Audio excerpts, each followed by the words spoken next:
उलझता रह न जाए अनमोल कहीं जीवन।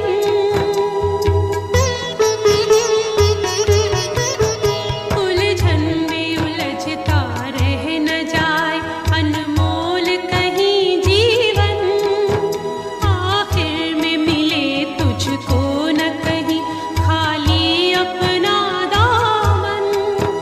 वरदान का अमृत पान करो, वरदान का अमृत पान करो, पाना न रहे कुछ शेष। हे आत्माओं सुन लो शिव का ये शुभ संदेश। ऐ आत्माओं सुन लो शिव का ये शुभ संदेश।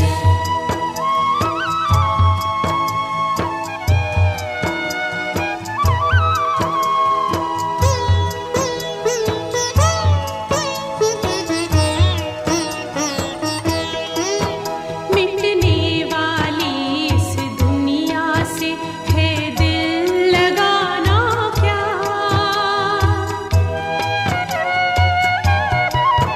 मिटने वाली इस दुनिया से है दिल लगाना क्या।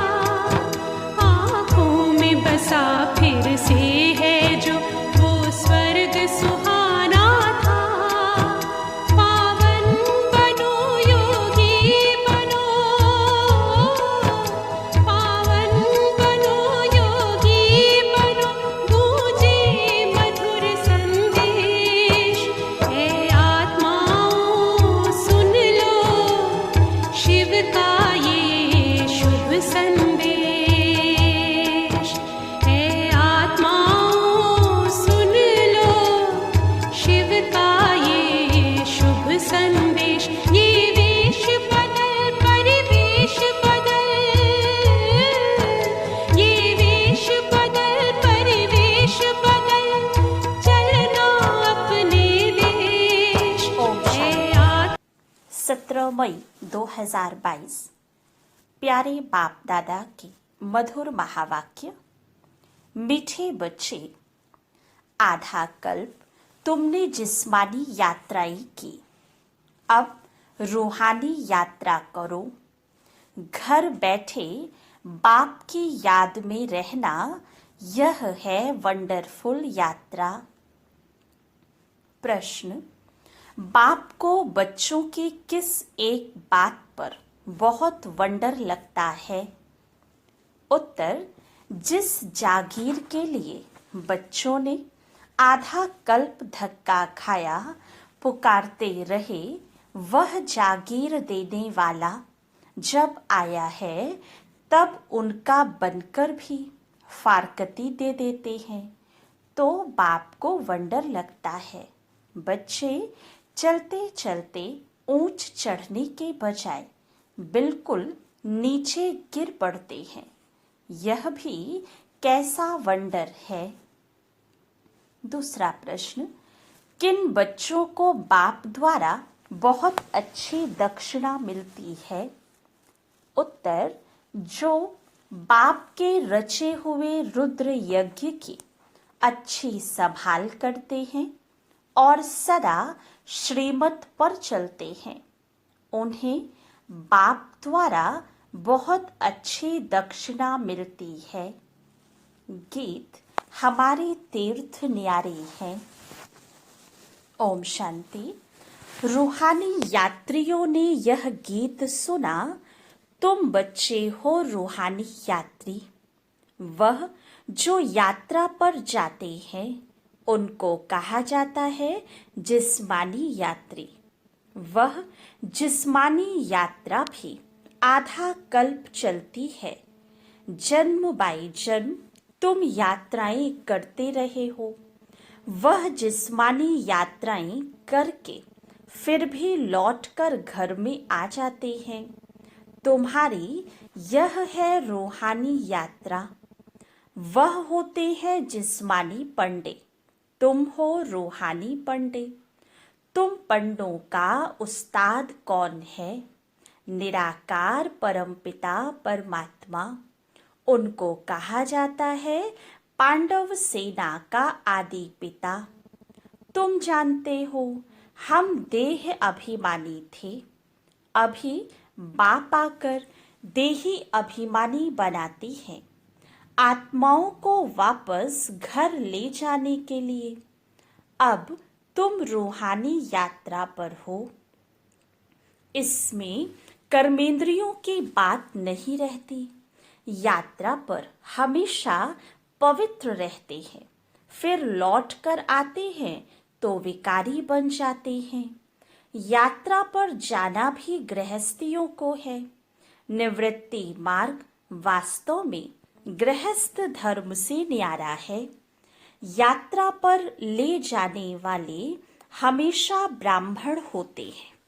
गीत भी है, 4 धाम में फेरा किया परंतु फिर भी बाप से दूर रहे। अब बाप यात्रा पर ले जाने के लिए तुमको पवित्र बनाते हैं। मुक्ति धाम जीवन मुक्ति धाम में ले जाएंगे। फिर इस पतित दुनिया में आना ही नहीं है। वह जिस्मानी तीर्थ करके फिर लौट आते, आकर गंदे धंधे करते हैं। यात्रा पर क्रोध की भी मना करते हैं। खास वह टाइम पतित नहीं बनते हैं। 4 धाम की यात्रा करने में 3-4 मास लग जाते हैं। अभी तुम जानते हो हम आत्माएं जा रही हैं। बाप का फरमान है जितना हो सके मेरी याद में रहो। यह है मुक्ति धाम की यात्रा। तुम वहां जा रहे हो, वहां के रहवासी हो। बाप रोज रोज कहते हैं मुझे याद करो तो विकर्म विनाश होंगे और तुम आगे जाते रहेंगे। घर बैठे तुम यह यात्रा करते हो तो वंडरफुल यात्रा हुई ना। योग अग्नि से सब पाप कटते हैं।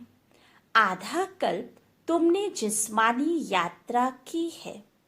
पहले अव्यभिचारी यात्रा थी, फिर व्यभिचारी यात्रा हुई है।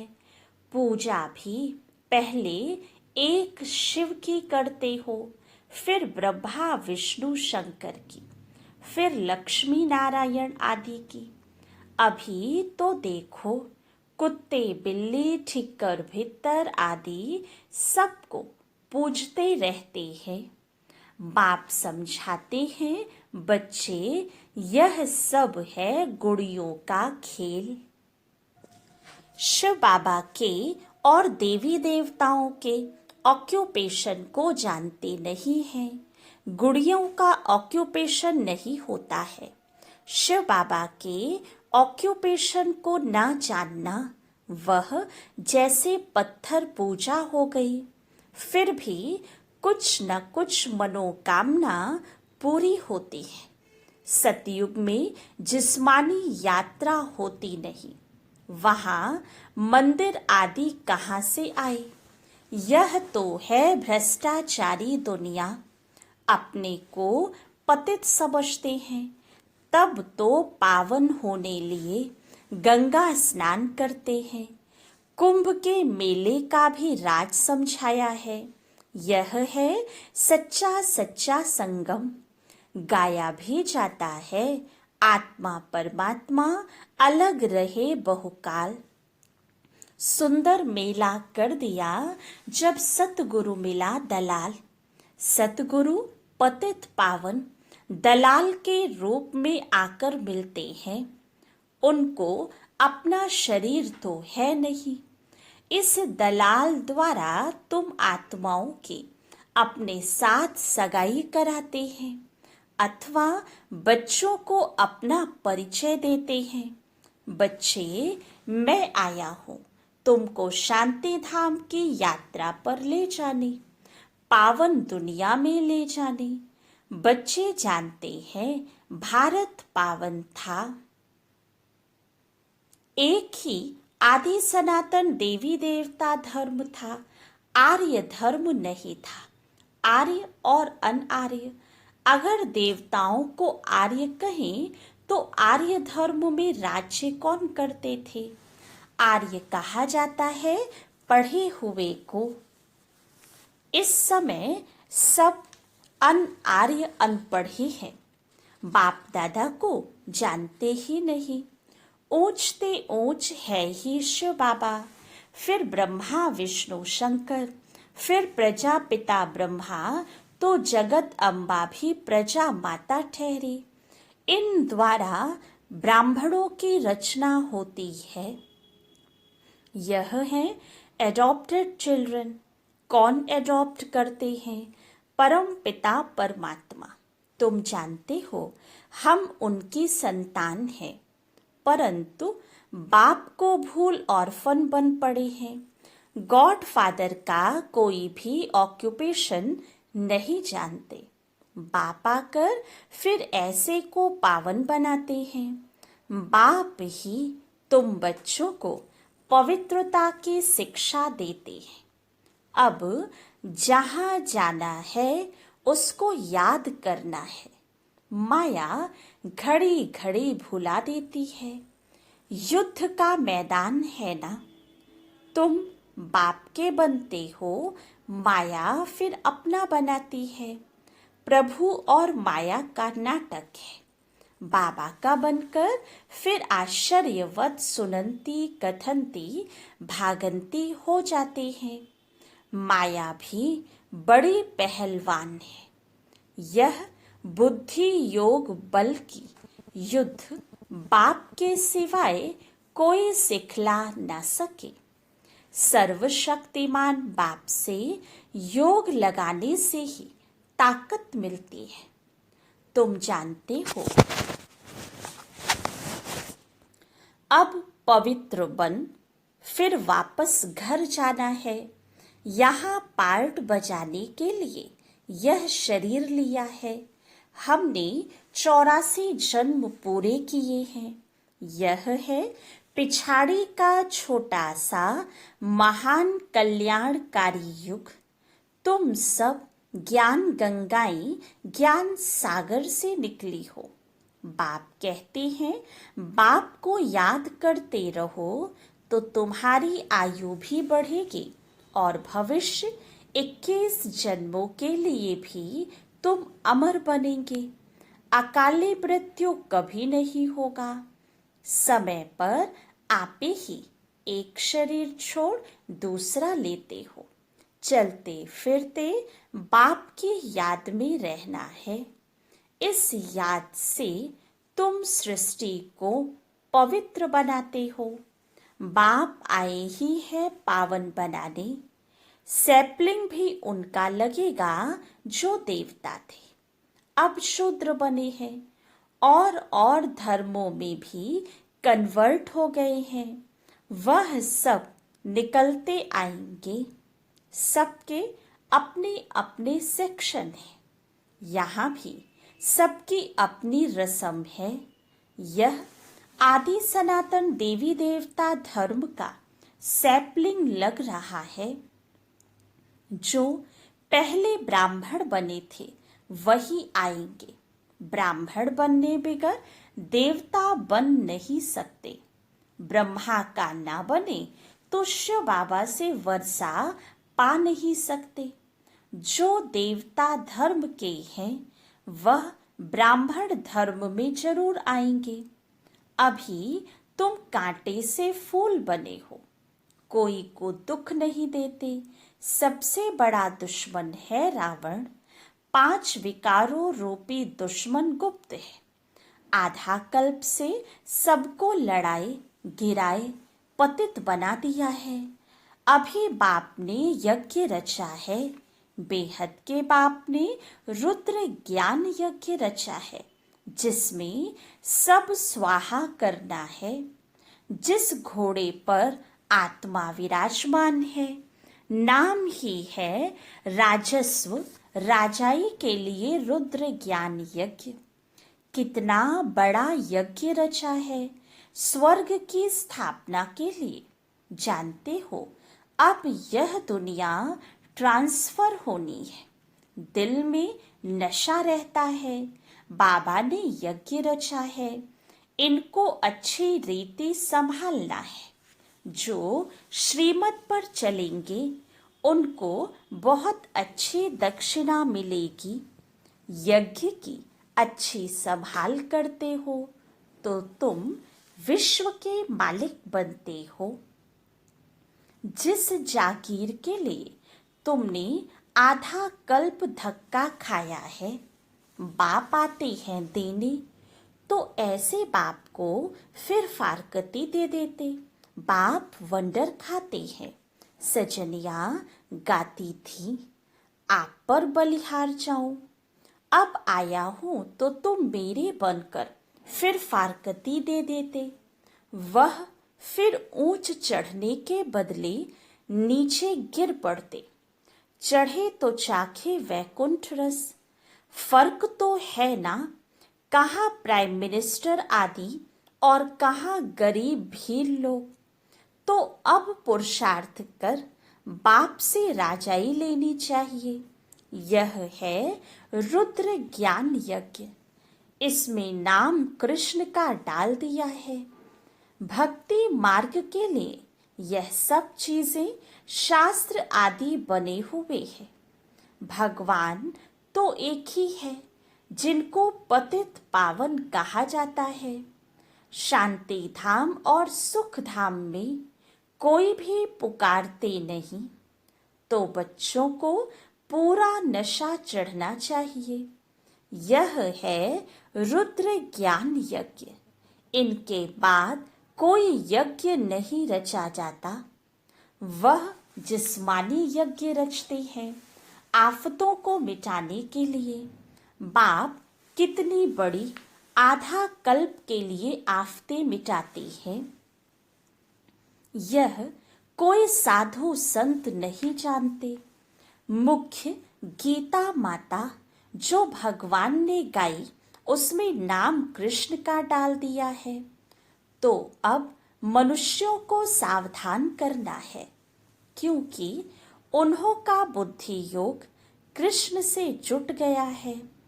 कृष्ण तो ऐसे नहीं कहते, मन मना भव, मुझे याद करो तो साथ ले जाऊंगा। यह बाप बैठ यहाँ लायक बनाती हैं, सांवरे से गोरा बनाते हैं। तुम श्याम बन गए थे, बाबा फिर सुंदर स्वर्ग का लायक बनाते हैं। चलते फिरते बुद्धि में बाबा को याद करना है। बस यह अवस्था जम जाए तो तुम्हारा कितना बेड़ा पार हो जाए। हेल्थ वेल्थ हैप्पीनेस बाबा से तुम इतना वर्षा लेते हो, तो ऐसे बाप को कितना याद कर उनकी शिक्षा पर चलना चाहिए। कांटों को फूल बनाना है। अभी तुम फूल बन रहे हो। यह बगीचा है, अभी है फॉरेस्ट ऑफ थॉर्न्स। अकासुर बकासुर ये संगम के नाम है। उद्धार तो सबका होना है। जो जितना पढ़ेंगे पढ़ाएंगे, श्रीमत पर चलते रहेंगे, बाप से 21 पीढ़ी का वर्षा पाएंगे, तुम सदा सुखी बन जाएंगे। अभी तुम्हारी 100% चढ़ती कला है, फिर कलाएं कम होती जाती हैं। इस समय कलाएं बिल्कुल खत्म हो गई है। गाते भी हैं, मैं निर्गुण हारे में कोई गुण नहीं। बाप को रहम दिल कहते हैं ना। कल्प कल्प संगम पर आते हैं। भारत स्वर्ग होगा तो सब सुखी हो जाएंगे।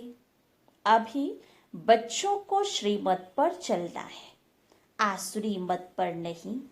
बाप कहते हैं, मेरी सबसे जास्ती ग्लानि करते हैं। या तो कहते हैं नाम रूप से न्यारा, या तो फिर कण कण में कह देते हैं। यह सब ड्रामा में नूत है। तुम अब त्रिकालदर्शी बने हो और बाप को जान बाप से वर्षा ले रहे हो। अभी तो खोने नाहक खेल होना है। नाहक सब आफते आएंगी, कितने मरेंगे।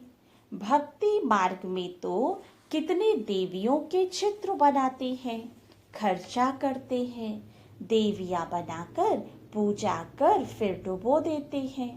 तो गुड़ियों की पूजा हुई ना, काली का कैसा चित्र बनाते हैं। ऐसे कोई मनुष्य थोड़े होते।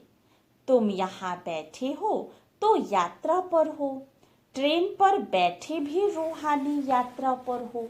बुद्धि यात्रा पर लगी हुई है। अगर बुद्धि योग लगा हुआ नहीं है तो वह टाइम वेस्ट हो जाता है। बाप कहते हैं टाइम वेस्ट नहीं करना। तुम्हारा टाइम बहुत वैल्यूबल है। सेकंड भी कमाई बिगर छोड़ो नहीं। बाप तो फुल पुरुषार्थ कराते हैं। बाबा ने विश्व को स्वर्ग बनाने के लिए यह यज्ञ रचा है। बाबा बाबा करते रहना है तो बेड़ा पार होगा। हम ब्राह्मण हैं, हमारे ऊपर बहुत बड़ी रिस्पॉन्सिबिलिटी है। बाप कहते हैं बच्चे आत्म अभिमानी बनो। मनसा वाचा कर्मणा, किसको दुख नहीं देना है। बहुत मीठा बनो। क्रोध से बड़ी डिससर्विस कर लेते हो। संपूर्ण तो कोई बने नहीं है। भूत बड़े खराब हैं। अच्छा, मीठे मीठे सिकेलधे बच्चों प्रति माता पिता बाप दादा का याद प्यार और गुड मॉर्निंग। रूहानी बाप की रूहानी बच्चों को नमस्ते। रूहानी बच्चों की रूहानी बाप दादा को याद प्यार गुड मॉर्निंग और नमस्ते। धारणा के लिए मुख्य सार।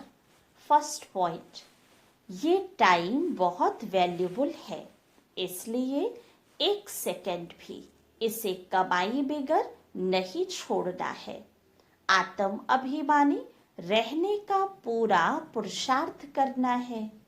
सेकंड पॉइंट, चलते फिरते बाप को याद कर अपनी अवस्था जमानी है। बहुत मीठा बनना है। किसी को भी दुख नहीं देना है।